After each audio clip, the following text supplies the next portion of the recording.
So in this video, I'm just going to show you a couple of quick tips when you're making your pug rolls here.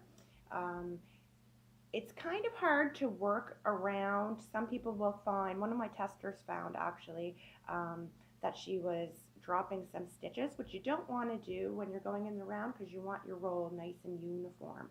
So as you're working around and you start your round, you're going to have this little tail here.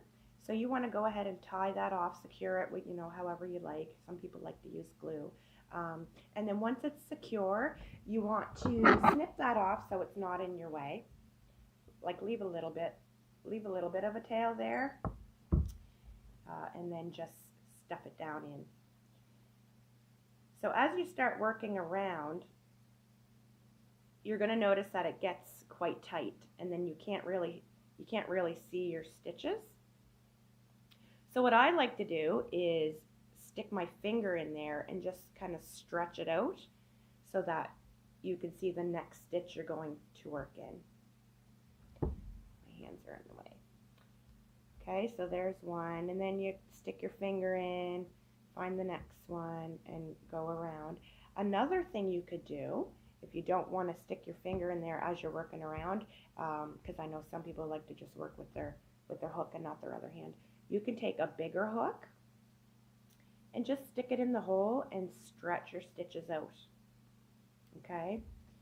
Because you definitely don't want to drop stitches, and you don't want it getting too tight. You want it nice and round and uniform as you're working your way up. And then when you're done, you're going to measure those so that they're all the same length. And just another quick note, when you're sewing your pug roll on, I know I mentioned this in the embroidery tips video, but you want to make sure that you're not sewing this way.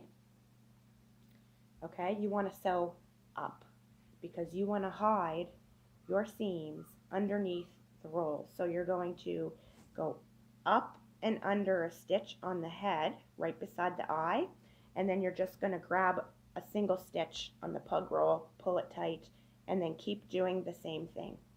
So you don't want your seam coming across. You want it going up so that you can hide it. Okay, so hopefully you don't have too much trouble with this guy, because really the pug rolls make him so worth it.